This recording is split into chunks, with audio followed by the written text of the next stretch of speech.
ಬರದ ನಡುವೆಯೂ ಕೂಡ ತಮಿಳುನಾಡಿಗೆ 4.5 TMC ನೀರನ್ನು ಹರಿಸಬೇಕು ಅನ್ನುವಂತಹ ಆದೇಶ. ಇದು ಕನ್ನಡಿಗರನ್ನ ಈಗ ದೊಡ್ಡ ಮಟ್ಟದ ಹೋರಾಟಕ್ಕೆ ಧುಮುಕುವ ರೀತಿಯಲ್ಲಿ ಮಾಡ್ತಾ ಇದೆ. ತಮಿಳುನಾಡಿಗೆ ಕಾವೇರಿ ನೀರು, ಕರ್ನಾಟಕಕ್ಕೆ ಅನ್ಯಾಯ, ರಾಜ್ಯದಲ್ಲಿ ಹೆಚ್ಚಾಗ್ತಾ ಇದೆ ಆಕ್ರೋಶದ ಕಿಚ್ಚು. ಇವತ್ತು ಅಖಂಡ ಕರ್ನಾಟಕ ಬಂದ್ ಬಗ್ಗೆ ನಿರ್ಧಾರವನ್ನು ತೆಗೆದುಕೊಳ್ಳುವ ಸಾಧ್ಯತೆ ಇದೆ.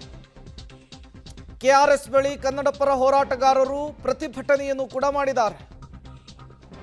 ತಮಿಳುನಾಡಿಗೆ ಯಾವುದೇ ಕಾರಣಕ್ಕೂ ನೀರು ಹರಿಸದಂತೆ ಪ್ರತಿಭಟನಾ ನಿರತರು ಆಗ್ರಹಿಸಿದ್ದಾರೆ. ಮಹಿಳಾ ಹೋರಾಟಗಾರರಿಂದ ಗೇಟ್ ಮುಂದೆ ಉರುಳು ಸೇವೆ ಕೂಡ ಆಗಿದೆ. ಈ ಮೂಲಕ ರಾಜ್ಯದಲ್ಲಿ ಪ್ರತಿಭಟನೆಯ ಕಿಚ್ಚು ಜಾಸ್ತಿ ಆಗ್ತಾ ಇದೆ. ತಮಿಳುನಾಡಿಗೆ ಒಂದೇ ಒಂದು ಹನಿ ಕೂಡ ನೀರು ಹೋಗಬಾರ್ದು ಅಂಥೇಳಿ ಆಗ್ರಹಗಳು ಜಾಸ್ತಿ ಆಗ್ತಾ ಇದ್ದಾವೆ. ನೀವು ಕೂಡ ದೃಶ್ಯವನ್ನು ಗಮನಿಸ್ತಾ ಇದ್ದೀರಿ. ಇವತ್ತು ಬೆಳಗ್ಗೆ KRS ಜಲಾಶಯದ ಮುಂದೆ ದೊಡ್ಡ ಮಟ್ಟದಲ್ಲಿ ಆಕ್ರೋಶವನ್ನು ಹೊರಹಾಕಲಾಯಿತು. ಇವತ್ತು 11 ಗಂಟೆಗೆ BJP ಪ್ರೊಟೆಸ್ಟ್ ಮಾಡ್ತಾ ಇದೆ. ಅದಕ್ಕೂ ಮೊದಲು ಕನ್ನಡ ಪರ ಹೋರಾಟಗಾರರು ನಡೆಸಿದಂತಹ ಪ್ರತಿಭಟನೆ ಇದು.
ಮುಖ್ಯಮಂತ್ರಿ ವಿಜಯ್ಗೆ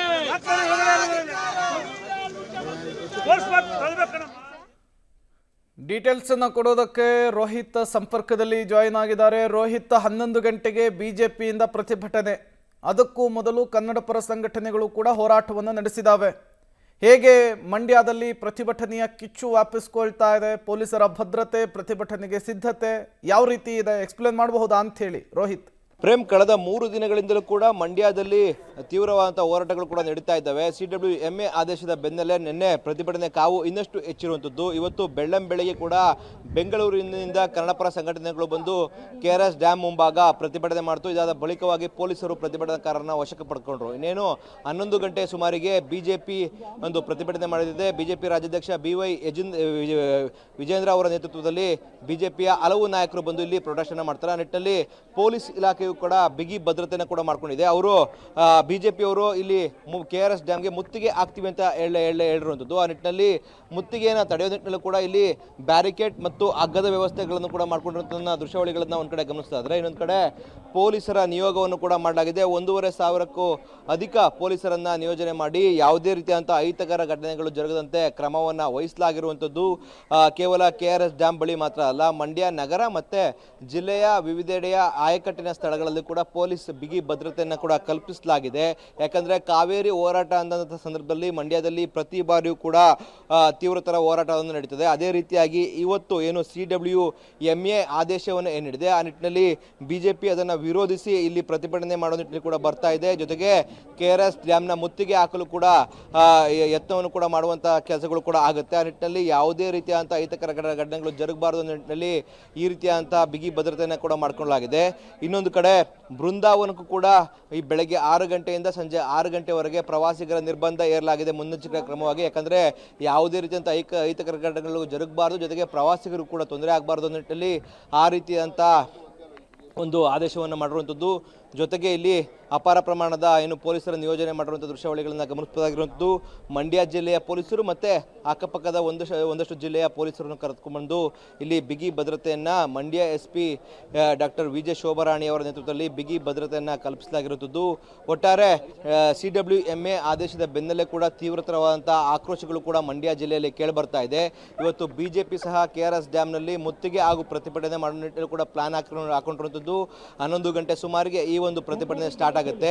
CWMA ಆದೇಶಕ್ಕೆ ರಾಜ್ಯ ಸರ್ಕಾರ ಮಣಿಬಾರದು, ಸರ್ವ ಪಕ್ಷಗಳ ಏನು ಸಭೆ ಕರೆದಿದೆ ಆ ನಿಟ್ಟಿನಲ್ಲಿ ಅವರ ಒಪಿನಿಯನ್ ಕೂಡ ತೆಗೆದುಕೊಳ್ಬೇಕು, ಮತ್ತೆ ಮುಂದೆ ಕಾನೂನು ಹೋರಾಟಕ್ಕೆ ಕೂಡ ಮುಂದಾಗಬೇಕು. ಯಾವುದೇ ಕಾರಣಕ್ಕೂ ಕೂಡ ನೀರನ್ನು ಹರಿಸಬಾರದು ನಿಟ್ಟಿನಲ್ಲಿ ಕೂಡ BJP ಇಲ್ಲಿ ಪ್ರತಿಭಟನೆ ಮಾಡಿ ಆಗ್ರಹವನ್ನು ಮಾಡುವಂಥದ್ದು. ಪ್ರೇಮ್, ಥ್ಯಾಂಕ್ ಯು ರೋಹಿತ್ ತಮ್ಮೆಲ್ಲ ಮಾಹಿತಿಗಾಗಿ. ಒಟ್ಟಾರೆಯಾಗಿ ಮಂಡ್ಯದಲ್ಲಿ ಪ್ರತಿಭಟನೆಯ ಕಿಚ್ಚು ವ್ಯಾಪಿಸಿಕೊಳ್ತಾ ಇದೆ. ದೊಡ್ಡ ಮಟ್ಟದಲ್ಲಿ ಅನ್ನದಾತರು, ಕನ್ನಡಪರ ಹೋರಾಟಗಾರರು ರಸ್ತೆಗಿಳಿದು ತಮಿಳುನಾಡು ಸರ್ಕಾರದ ವಿರುದ್ಧ, CM ವಿಜಯ್ ವಿರುದ್ಧ, CWMA ವಿರುದ್ಧ ಆಕ್ರೋಶವನ್ನು ಹೊರಹಾಕ್ತಾ ಇದ್ದಾರೆ. ಮತ್ತೊಂದು ಕಡೆ ಕನ್ನಡಪರ ಸಂಘಟನೆಗಳು ಕೂಡ ಅಖಂಡ ಕರ್ನಾಟಕ ಬಂದನ್ನು ಮಾಡಬೇಕು, ದೆಹಲಿ ಚಲೋವನ್ನು ನಡೆಸಬೇಕು ಅನ್ನುವಂತಹ ನಿರ್ಧಾರವನ್ನು ಮಾಡಿಕೊಂಡಿದ್ದಾರೆ.